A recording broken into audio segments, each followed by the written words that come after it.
Tonton video ini sampai selesai agar Anda tidak gagal paham.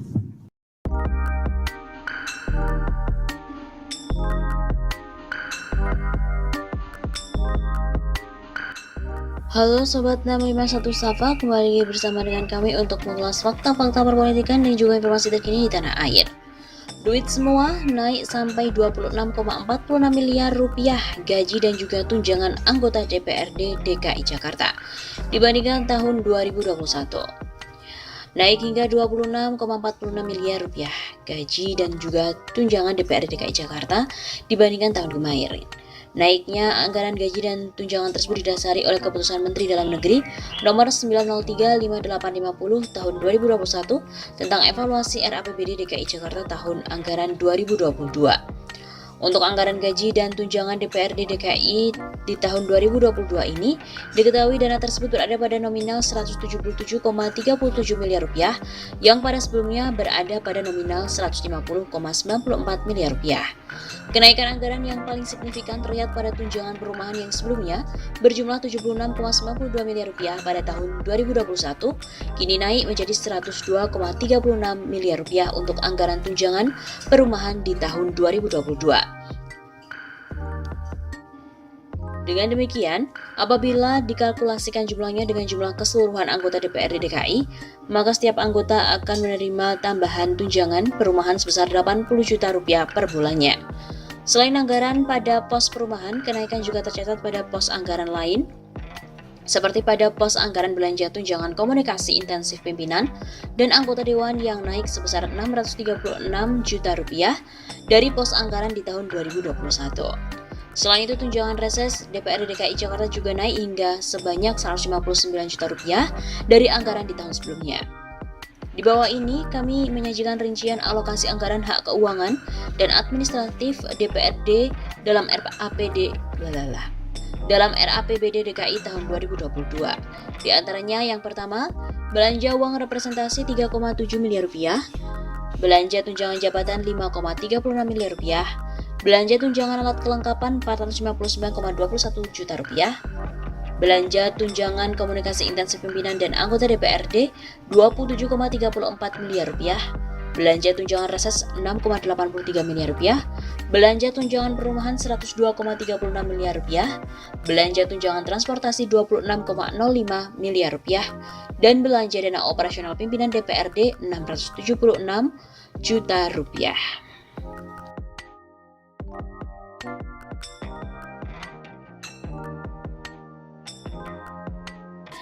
Sudah pantas DPR ini dibubarkan oleh rakyat. Terbetik berita Badan Legislasi DPR di mana mengubah peraturan DPR Nomor 1 Tahun 2020 tentang tata tertib DPR demi memberikan landasan hukum bagi penetapan panitia khusus atau pansus rancangan Undang-Undang Ibu Kota Negara. Jumlah anggota dan pimpinan pansus RUU Ibu Kota Negara itu menerabas ketentuan yang diatur dalam tata tertib DPR sebelumnya.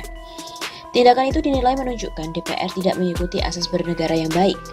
Dilakukan demi memenuhi ambisi pribadi Presiden Jokowi agar RUU Ibu Kota Negara baru dapat disahkan secepatnya dan IKN baru dapat segera dimulai pembangunannya di masa periode tahun akhir junjungan mereka Presiden Jokowi. Menerabas aturan apalagi dilakukan oleh DPR yang semestinya tahu aturan sangatlah keterlaluan. Mereka merasa sangat berkuasa karena koalisi gemuk seakan mereka bisa berbuat semau-maunya. Mereka DPR ini tidak belajar betapa produk mereka, Undang-Undang Cipta Kerja yang juga dilahirkan dengan cara seenaknya, akhirnya diputuskan sebagai undang-undang yang cacat alias inkonstitusional oleh Mahkamah Konstitusi. Sebelumnya, masyarakat secara bergelombang baik melalui kajian dan juga aksi menolak RUU Cipta Kerja tersebut. Sekarang mereka mau melakukan hal yang sama. Secara kepentingan publik, DPR sudah tidak lagi mewakili kepentingan rakyat. Sudah tidak tepat disebut sebagai lembaga wakil rakyat. Lebih tepat sebagai lembaga kepanjangan tangan kekuasaan eksekutif. Pokoknya apa yang diinginkan oleh rezim yang berkuasa harus segera dilahirkan undang-undangnya oleh DPR. Tidak peduli bagaimanapun caranya. Akan halnya RUU IKN ini tidak ada hal yang mendesak bagi kepentingan rakyat. Kecuali yang mendesak adalah masa jabatan presiden akan berakhir sebentar lagi. Sehingga RUU IKN harus disebut dan juga dikebut-kebut demi legasi Jokowi. Kalaupun melanggar tata tertib yang dirubah aturannya yaitu tatipnya. Sebenarnya DPR sudah sangat pantas dibubarkan oleh rakyat, karena bukan lagi memperjuangkan aspirasi kepentingan rakyat.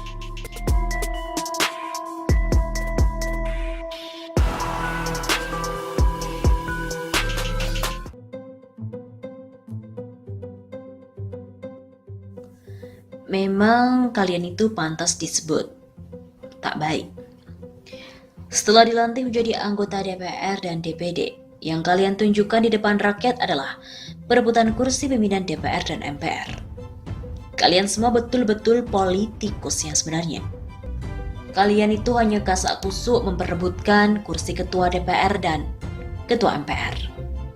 Setelah kursi ketua DPR diberikan ke orang-orang yang paling kuat posisi politiknya di Indonesia ini, sekarang kalian bercokol untuk kursi ketua MPR. Orang Golkar merasa berhak, orang Gerindra merasa pantas, orang DPD merasa wajar.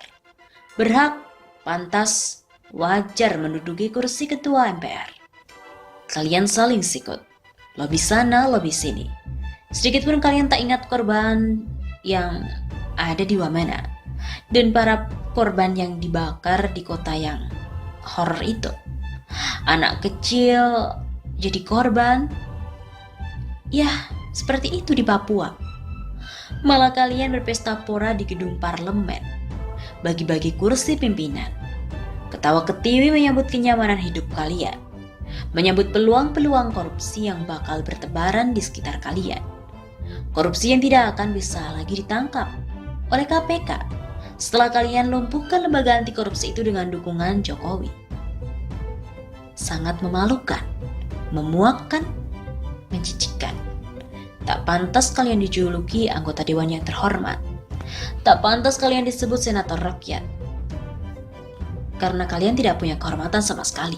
Ternyata, bagaimana mungkin rakyat menyebut kalian terhormat kalau begini cara kalian duduk di DPR dan DPD atas nama rakyat?